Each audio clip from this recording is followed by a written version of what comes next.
ବର୍ତ୍ତମାନ ଭାଇ ଏଠି ଆମର ପୁରା ବାହାରିକି ରେଡି ହେଇସାରିଲେଣି।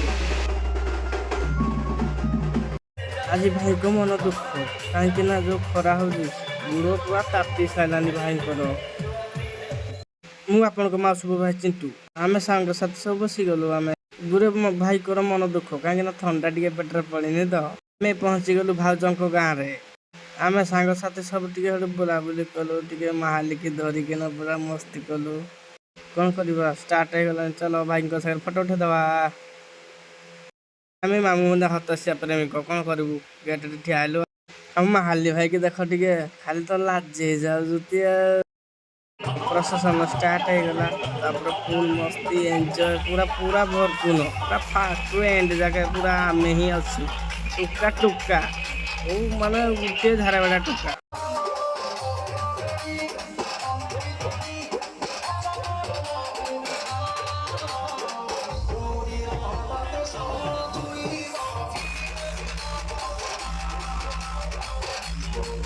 କ'ଣ କରିବି ହେଲାକୁ ପାଣ୍ଡା ଭାଇଙ୍କ ସାଙ୍ଗରେ ଟିକେ ଭିଡ଼ିଓଟେ ନେଇଯିବା। ତ ପୁରା ଫୁଲ୍ ମସ୍ତିରେ ପାଣ୍ଡା ଭାଇ ପୁରା ଡ୍ୟାନ୍ସ କରି ତାଙ୍କ ହାଲତ ପୁରା ଖରାପ ହେଇଗଲା। ଡ୍ୟାନ୍ସ ପୁରା ଖରାପ। ଶେଷରେ ଡିଜେ ଛାତ ଉପରକୁ ଚଢ଼ିକିନା ବି ଡ୍ୟାନ୍ସ କଲି। ପୁରା ଟୋକା ଧାରାବେଡ଼ା ଟୋକା ଘାଣ୍ଟିବେ ପୁରା ତୋରଙ୍ଗ ଗାଁରେ। ଭଲ ଲାଗୁଛି ଗୋ ସାଙ୍ଗମାନେ।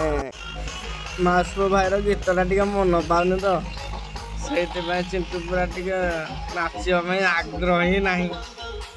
ନା ତା ମନ ନା ଗୋଡ଼ ଉଠୁନି ନା ତ ଆଉ ତମେ ଯେତେ କିଛି ଲେଖିଲା ହବ, ଗୋଡ଼ ତ ଉଠୁନି ଚିଣ୍ଟୁର ଆଉ।